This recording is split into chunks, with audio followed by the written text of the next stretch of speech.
할렐루야. 지난 한 주간도 여러분 승리하셨습니까? 많이 더우셨죠? 많이 참 더웠습니다.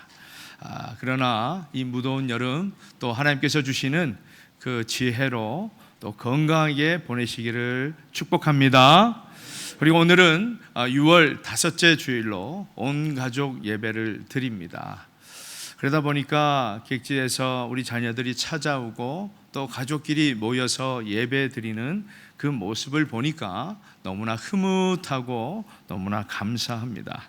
이렇게 특별하게 기도드리고 특별하게 찬양 드리고 또한 특별하게 오늘 가족과 함께 드리는 이 예배를 통해서 특별한 은혜가 있으시기를 주님의 이름으로 축복합니다. 우리는 예수 그리스도의 보혈로 죄와 사망을 벗어나 주 안에서 참된 자유와 하나님의 그 사랑을 누리면서 살아가는 자들이기 때문에 주 안에서 멍에를 같이 하는 그런 주님의 사람들입니다. 우리는 지난 3월 음양 교체 시설과 부교육자 사택 수리를 위해서 특별 헌금을 드렸습니다.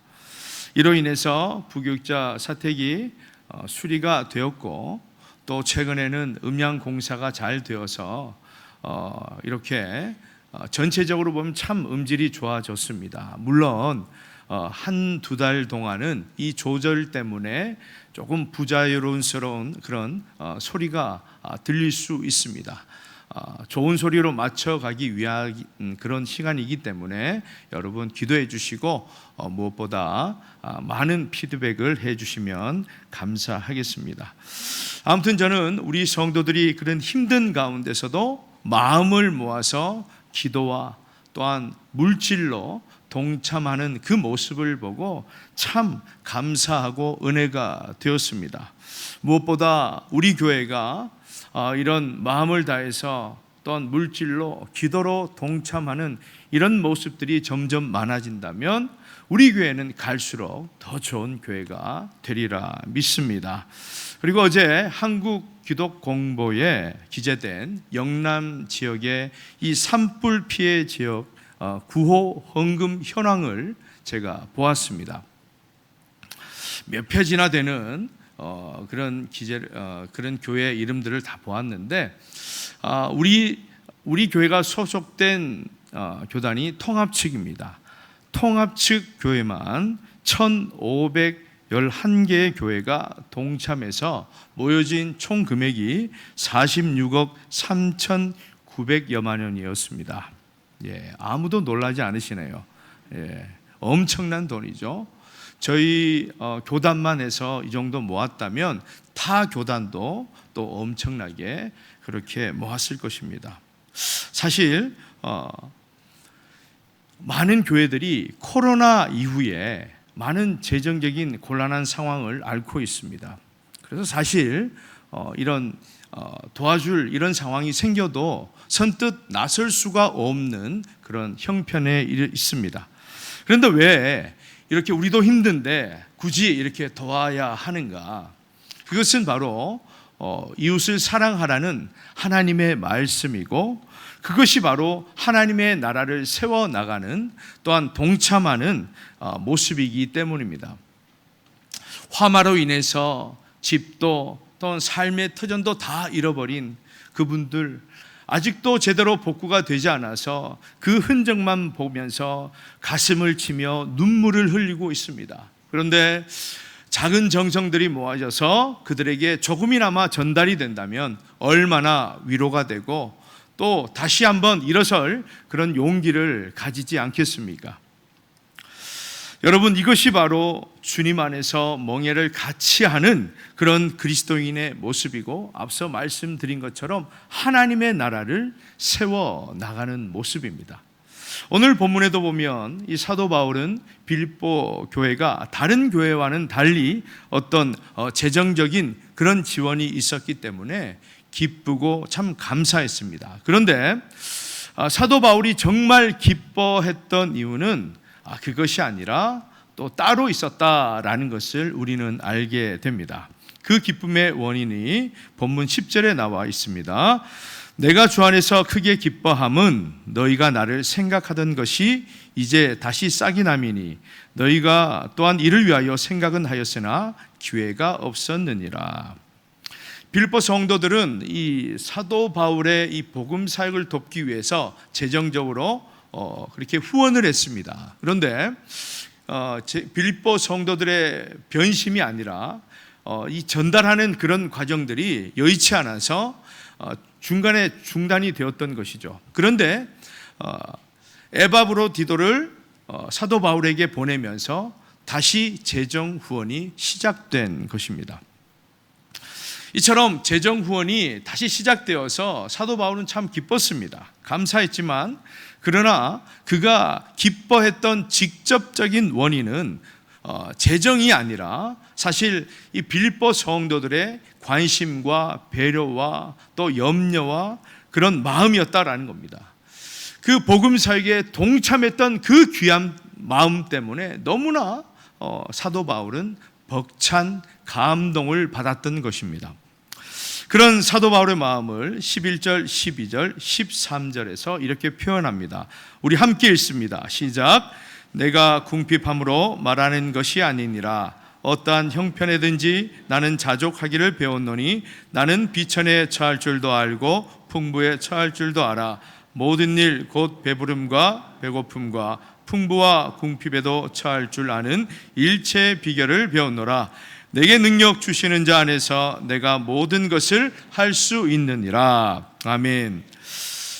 그렇습니다. 사도 바울이 재정 후원을 받고 기뻐한 이유는 그가 단순히 궁핍했을 때에, 가난했을 때에, 필요했을 때에 내가 도움을 받았기 때문이다, 이렇게 이야기하고 있지 않습니다. 왜냐하면 그는 복음 사역을 통해서 굶주리고 추위를 또 겪고 헐벗고 또 온갖 그런 육체적 그런 고난을 받았고 정신적인 파괴를 받았습니다. 뿐만 아니라 그는 죽을 뻔도 했습니다. 그렇게 당하다 보니까, 그러나 그가 그때마다 겪었던 것은 무엇이냐면 그리스도의 능력을 경험했다라는 겁니다. 때마다 주시는 그 은혜에 그는 경험하고 감사했다라는 것이죠. 그래서 그는 어떠한 어려운 상황, 비천한 상황, 또한 궁핍한 상황에서도 자족할 수 있었다, 적응할 수 있었다, 해결할 수 있었다, 이런 고백을 하고 있습니다. 이처럼 사도 바울은 사실 외부적인 그런 환경으로부터 영향을 받지 않는 사람이었습니다.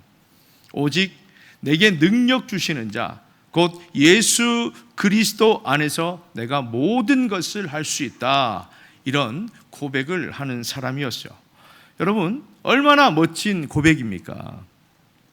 그런데 여러분, 이 사도 바울의 고백을 잘 살펴보면요, 그렇게 재정 지원을 해준 이 빌립보 성도들의 정성과 그 마음을 생각한다면, 여러분, 사실 이 재정 후원을 해줘서 나는 너무나 힘이 나고 너무 큰 도움이 되었고 살맛이 난다, 앞으로도 잘 부탁한다, 이런 반응을 해야 하지 않겠습니까? 그러면 빌립보 성도들이 얼마나 기뻐하고 다음에 더 우리 사도 바울 돕자, 이런 마음이 생기겠죠.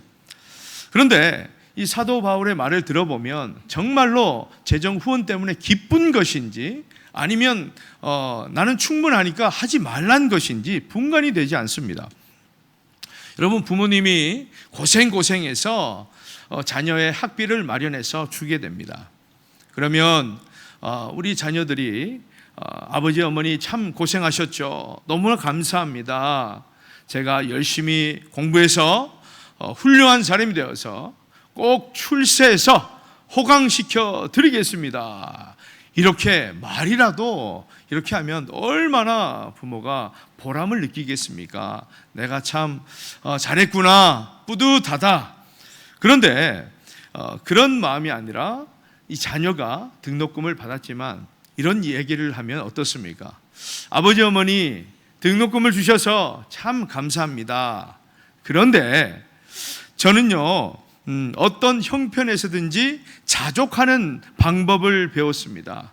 어떤 비천한 어려운 상황에서도 해결할 수 있는 능력을 배웠습니다. 그리고 무엇보다 내게 능력 주시는 자 예수 그리스도를 통해서 나는 다 할 수 있습니다.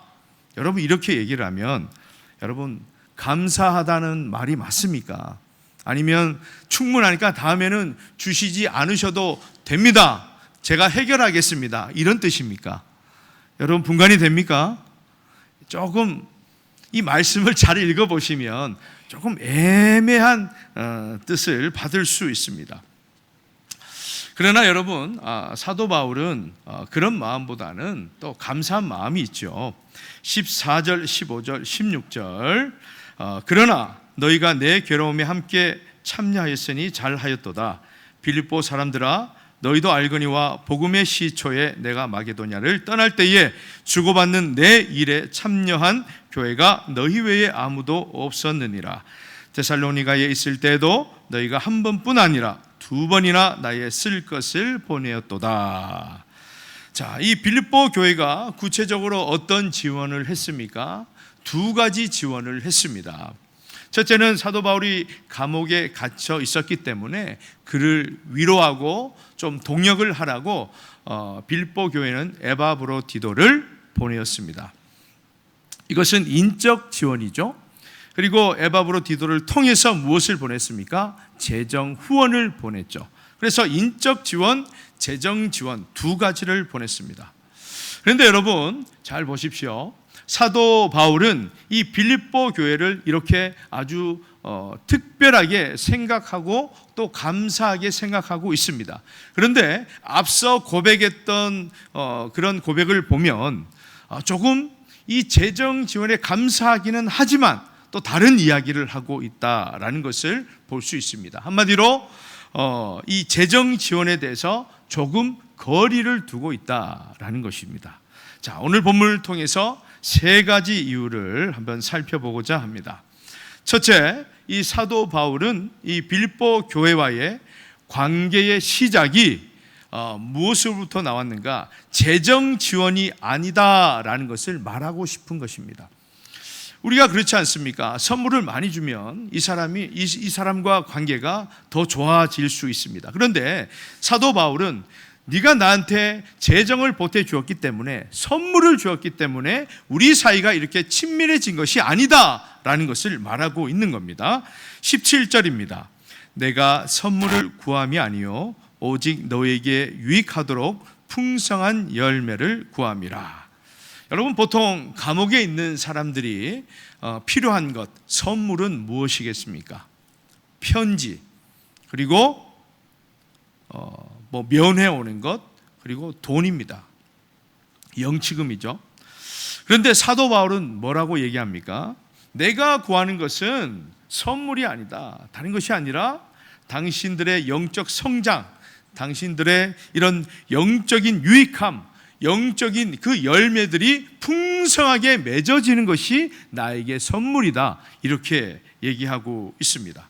다시 말하면 재정적으로 이 돕는 것은 단지 한 개인 나를 돕는 것을 넘어서 하나님의 나라를 이루어 나가는 복음 사역에 동참하는 것이다. 또 이런 의미의 얘기를 하고 있는 것입니다. 그렇습니다, 여러분. 이 사도 바울과 이 빌립보 교회 관계의 친밀함을 돈독하게 해주는 것은 재정적인 선물이 아니다라는 겁니다. 왜 그렇습니까? 18절 말씀 우리 다 같이 읽습니다. 18절 시작. 내게는 모든 것이 있고 또 풍부한지라 에바브로디도 편에 너희가 준 것을 받음으로 내가 풍족하니 이는 받으실 만한 향기로운 제물이요 하나님을 기쁘시게 한 것이라. 아멘. 여러분 감옥에 있는 이 사도 바울이 풍족할 수 있습니까? 풍족할 수 없죠. 그러나 사도 바울이 풍족하게 느꼈던 것은 이 눈에 보이는 선물이 아니라 눈에 보이지 않는 그들의 사랑이었다라는 겁니다. 그것을 통해서 그들의 관심과 배려, 그 따뜻한 마음이 나를 풍족하게 만들었다라는 것이죠. 그래서 여러분, 이 사도 바울과 이 빌립보 교회가 하나로 묶어주고 있는 것이 무엇인가? 이들을 하나로 묶어준 것이 무엇인가? 이들을 친근감 있게 만들어준 것이 무엇인가? 그것은 돈이 아니라 물질이 아니라 바로 예수 그리스도였다라는 것을 사도 바울이 이야기하고 싶은 것입니다. 여러분, 저와 여러분도 마찬가지죠. 우리 교회 안에서 우리는 어떤 사이입니까? 어릴 적부터 보아와서 고향 친구, 고향 선후배 사이입니까? 그런 것이 아니죠.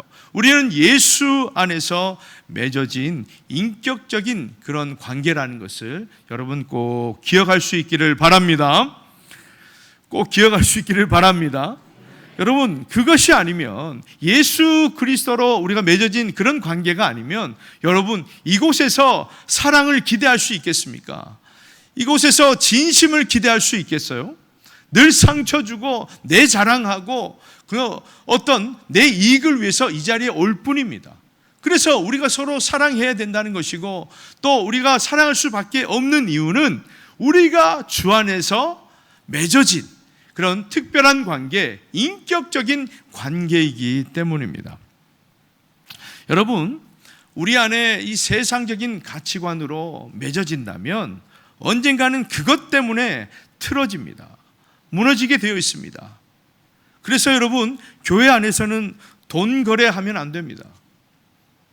교회 안에서는 정치 얘기해서도 안 돼요. 교회 안에서는요, 내 자랑해서도 안 됩니다.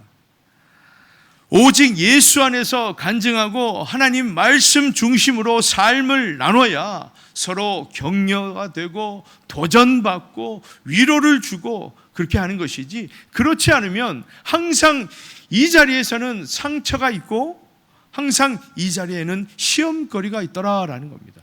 여러분, 그것을 통해서 얼마나 많은 사람들이 또 하나님을 떠나는지 몰라요. 그래서 교회에 오면 행복해야 되고 위로가 되어야 되고 힘이 나야 되고 한 주간 동안 살아갈 그런 원동력을 얻어가야 되는데, 그것이 아니라 상처받고 또 저 사람 때 위축되고 그렇게 되면 누가 오겠습니까? 사랑하는 여러분, 그러므로 저와 여러분, 우리 모두는 오직 예수 그리스도의 그 사랑의 끈으로 날마다 묶어지고 맺어질 수 있기를 주님의 이름으로 축복합니다. 둘째로, 사도 바울이 이 재정 지원에 대해서 거리를 두는 이유는 바로 자유 때문입니다. 어떤 자유냐 하면 그것은 물질에 묶여 있지 않는 자유입니다. 13절 말씀을 우리 다 같이 읽습니다. 시작. 내게 능력 주시는 자 안에서 내가 모든 것을 할 수 있느니라. 아멘. 여러분, 이 고백은요, 사도 바울의 신앙을 떠받치고 있는 것입니다. 사도 바울의 온전한 신앙이 여기에 다 담겨 있습니다. 여러분, 내게 능력 주시는 자가 누굽니까? 누굽니까? 예수 그리스도. 예수 그리스도입니다. 그래서 이 사도 바울은 이 물질로부터 자유하지 않으면 이 돈과 물질이 내게 능력 주시는 자가 되는 겁니다. 그래서 우리는 자유하지 못하죠. 그래서 우리는 돈과 물질에 자유하지 못하고 오히려 포로가 되어서 그게 묶여 살게 되는 것입니다. 왜 사도 바울이 이런 말을 했을까요? 돈의 위력이 너무나 강하다라는 사실을 알기 때문입니다. 여러분, 세상 사람들에게 정말 당신의 인생에 있어서 가장 큰 선물이 무엇입니까? 그렇게 물으면 10명 중에 9은 뭐라고 대답할 것 같습니까? 돈. 어버이날 최고의 선물은 뭐예요? 자식들의 효도? 아닙니다. 돈. 어린아이에게 너가 갖고 싶은 생일 선물이 뭐야? 부모님의 사랑? 아닙니다. 돈. 그만큼 여러분, 이 돈의 위력은 너무나 감당할 수 없을 만큼 너무나 강합니다. 그래서 정말 우리가 하나님의 말씀을 붙들고 기도하며 살아가야 하는데, 우리의 신앙을 흔들고 무너뜨리는 것이 무엇이냐? 바로 돈이고 물질이다라는 겁니다. 예나 지금이나 목사들도 이 물질 때문에 얼마나 시험거리가 되는지 모릅니다. 성도님들도 이 헌금 때문에 얼마나 갈등이 되는지 몰라요. 그래서 목회자든 성도든 이 물질로부터 자유하지 않으면 그만큼 이 돈의 파워가 강력하다 보니까 복음을 담대하게 선포할 능력, 그 영성을 온전히 잃어버리게 되는 것입니다. 우리나라는 2016년 9월부터 김영란법이 시행되고 있습니다. 그래서 모든 공무원, 교직원, 어떤 언론인, 이 공공성이 높은 다양한 직군에 대해서는 적용이 됩니다. 그래서 밥값은 3만 원, 그리고 생일 선물은 5만 원, 경조사는 10만 원 이렇게 되어 있는데 그 이상을 넘게 되면 처벌을 받게 됩니다. 여러분, 이 법을 만든 취지가 무엇입니까? 절약하자 이런 겁니까? 그게 아니라 이 공정성을 행사하는 데 있어서 크나큰 방해가 되더라라는 겁니다. 이 공정성을 유지해야 되는 사람들이 자신의 책임과 의무를 다 잃어버리게 하는, 정말 혼미할 정도로 초심을 잃어버리게 하는 그런 방해꾼이 바로 이 뇌물이더라라는 겁니다. 마찬가지로 이 진정한 그리스도인이 된다고 하는 것은 여러분, 우리가 이 돈에 의해서 끌려다니는 인생이 아니다라는 겁니다. 내게 능력 주시는 자, 그 예수 그리스도 안에서 복음을 담대하게 선포할 수 있는 그런 믿음의 사람들이 다 될 수 있기를 주님의 이름으로 축복합니다. 마지막으로 이 사도 바울이 재정 지원에서 거리감을 두는 진짜 이유는 인생의 가장 큰 선물은 예수 그리스도이기 때문입니다. 우리 19절 말씀을 다 같이 읽습니다. 시작. 나의 하나님이 그리스도 예수 안에서 영광 가운데 그 풍성한 대로 너희 모든 쓸 것을 채우시리라. 아멘. 여러분, 우리의 필요를 아시고 채우시는 분은 누구십니까? 하나님이시죠. 그런데 하나님이 우리의 필요, 그것을 채워주시는데 누구를 통해서 주신다고요? 예수 그리스도를 통해서 주신다라는 겁니다. 그래서 우리가 기도하고 마지막에 어떻게 마무리합니까? 예수 그리스도 이름으로 기도드립니다. 사도 바울은 예수 그리스도를 통해서 환난 때마다 채워주시는 하나님의 놀라운 위로를 받았습니다. 고린도후서 1장 4절 함께 읽습니다. 시작. 우리의 모든 환난 중에서 우리를 위로하사 우리로 하여금 하나님께 받는 위로로서 모든 환난 중에 있는 자들을 능히 위로하게 하시는 이시로다. 아멘. 또한 예수 그리스도를 통해서 온갖 고난을 견뎌낼 수 있는 족한 그런 은혜를 받았습니다. 고린도후서 12장 9절 말씀 함께 읽습니다. 시작. 나에게 이르시기를 내 은혜가 내게 족하도다. 이는 내 능력이 약한 데서 온전하여 짐이라. 아멘. 이처럼 예수 그리스도를 통해서 이 사도 바울은 하나님의 놀라운 은혜와 그런 위로와 능력을 경험했기 때문에 우리 인생에서 가장 큰 선물은 무엇인가? 살아갈 가장 큰 힘이 무엇인가? 그것은 바로 예수 그리스도다라는 것을 명확하게 고백하는 것입니다. 그것을 믿는다면 어떻게 해야 되는가? 마땅히 하나님께 영광을 돌려야 한다. 이런 말씀이 바로 20절 말씀이죠. 우리 20절 말씀을 다 같이 믿음으로 선포합니다. 시작. 하나님 곧 우리 아버지께 세세 무궁하도록 영광을 돌릴지어다. 아멘. 여러분, 오늘 사도 바울이 이야기하고 싶은 것은 아무리 인적 지원, 재정 지원이 든든하게 있을지라도 예수 그리스도를 통해서 그런 본질적인 믿음의 근원이 없다면 세상 문화로 찌든 이 빌립보 지역을 어떻게 새롭게 할 수 있는가, 이것을 말하고 있습니다. 여러분, 정말 여러분은 여러분의 인생에서 가장 큰 선물이 예수 그리스도라고 믿습니까? 믿습니까? 돈이 더 좋지 않습니까? 사랑하는 여러분, 그렇습니다. 어떤 재정적인 그런 부분보다도 우리 예수 그리스도가 우리 인생에 가장 큰 위로가 되시고 가장 큰 힘이 되시고 살아갈 가장 큰 원동력이 된다라는 것을 여러분 꼭 기억할 수 있기를 바랍니다. 요한복음 14장 8절에 보면 빌립이 예수님께 이런 질문을 하죠. 예수님, 하나님 아버지를 좀 보여주십시오. 그러니까 예수님이 뭐라고 대답하십니까? 나를 본 자는 아버지를 본 것과 동일하다. 내 안에 아버지가 계신다. 그것을 너는 믿어라. 그렇게 말씀하셨습니다. 여러분, 하나님 자신을 보여줄 수 있는 그 통로가 무엇입니까?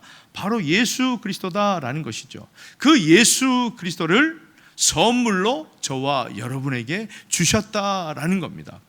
그래서 우리는 예수 그리스도의 그 보혈로 하나님과 이 관계가 회복되었습니다. 예수 그리스도 그 이름으로 구하는 모든 기도가 다 응답되어서 하나님의 그 놀라운 역사를 경험하게 되었다라는 것입니다. 그런 이유 때문에 하나님께서는 저와 여러분에게 예수 그리스도를 선물로 주셨다라는 겁니다. 그런데 여러분, 우리가 살아가면서 늘 기쁩니까?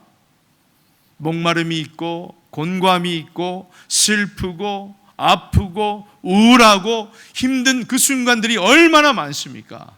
그런데 왜 우리가 예수님을 믿으면서도 그런 어려움을 겪어야 합니까? 그것은요, 예수 그리스도를 믿기는 하지만, 생각은 하지만 예수 그리스도가 우리 인생의 가장 큰 힘이시고 가장 큰 위로가 되시고 가장 큰 선물이 된다라는 것을 잊어버렸기 때문입니다.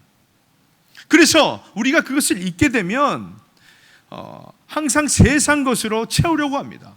돈으로, 물질로, 세상 가치로 나의 어려움을 채우려고 하다 보니까 그것이 채워집니까? 채워져도 잠시뿐이죠.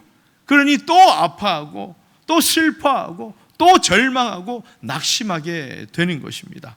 사랑하는 여러분, 우리 함께 큰 소리로 한번 따라 해봅시다.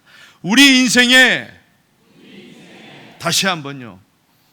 너의 인생이 아니라 내 인생입니다. 우리 인생의 가장 큰 선물은 오직 예수 그리스도입니다. 믿으십니까?